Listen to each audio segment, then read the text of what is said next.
The other one I did want to talk about, though, we mentioned this on the Monday pod, is Chicago-Boston. So the line came out, and we wanted to wait for what the line looked up like. The look-ahead line on this, there was actually a look-ahead on these tournament games, and it was 9.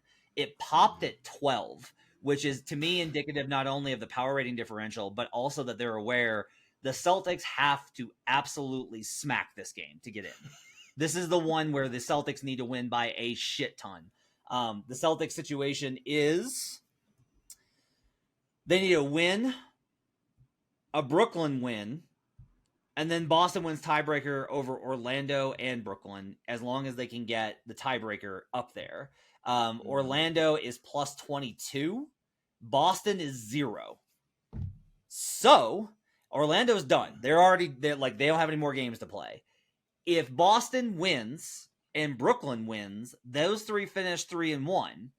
The Nets are plus 8. The Celtics have to not only outdo the Magic, which they're 22 points behind in tiebreaker, but also the Nets, who they are 8 points behind in tiebreaker. So if the Nets win by 31, the Celtics have to win by 32.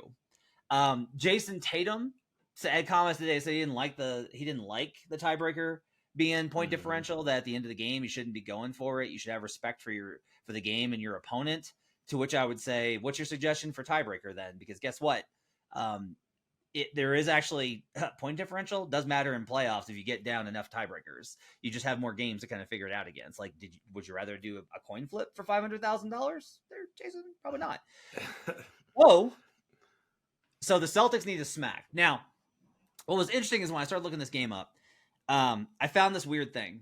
When the Celtics have won by 15 or more in the going back to last season in the Mazzulla era, when they've won under Maz by 15 or more, they've held opponents under their team total in 20 of the 23. That's 20-3 on the opponent team total over. They've gone over in 18 of the 23 on their own win total or team total. So Boston has outscored its team total in 18 of 23. They've held the opponent under in 20 of 23. The average margin is a absolutely ridiculous 127 to 102.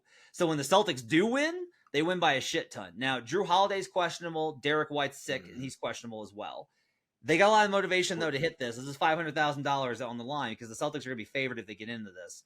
It's why we told you to bet Celtics to win the tournament last night. We found a 34 to 1. That thing's down to like 10 to 1 in the market. It's still really good value based off of the likelihood that they're going to absolutely kill the Bulls here. What I wound up betting on this, and you can find it in the app, I took a parlay, a same game, Celtics over 119.5, Bulls under 106.5. That's well below above what the Bulls average in losses, and I got that at 3 to 1. I also took an under 97.5 on the Bulls. That one I got at plus 175. So that's how I played that game. This is a lot to try and take in. The long story short is my initial read was, the Celtics are going to kill them. I'll just take like Celtics to score a lot. But it turns out that when the Celtics actually win by margin, they do it with defense a little bit more than they do with offense. Hey, Andrew, you have any follow up on that? Yeah, no, I love that look, that angle.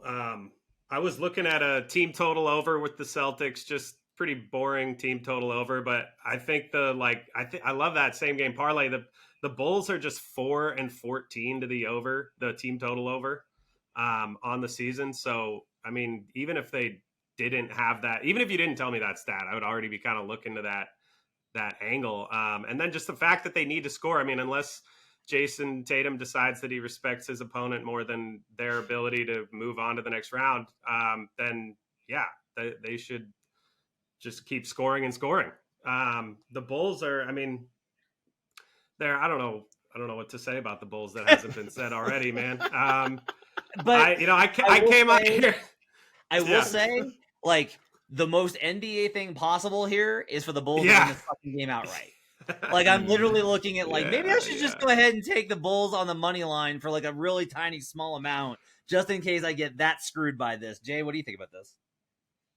I don't like the Tatum comments. I'll tell you that right now. Yeah. It kind of just shows to me. I mean, and the Celtics have their eyes on the actual championship. I mean, I'm not really gonna Right. get into the money, but I mean, these guys make 500,000 like every 2 weeks or something. You know what I'm saying? Jalen Brown, guys like Drew Holiday, guys are making 500,000 like it's nobody's business. So I just feel like the money's not the incentive for the Celtics. They don't have Porzingis. If I feel like this, if Drew Holiday, whether he plays or not, will really be indicative of how much the Celtics care about this game. It's really that simple, in my opinion. But the Bulls, I'm never looking to bet the Bulls. They're on the hell no list. Obviously, Levin. I mean, this team has all type of things going on. I'm not even sure in this particular spot could they muster something up and possibly cover the spread. So if it was any other team, I'd definitely be going contrarian and taking the points. But I can't do it with this Bulls team. I can't.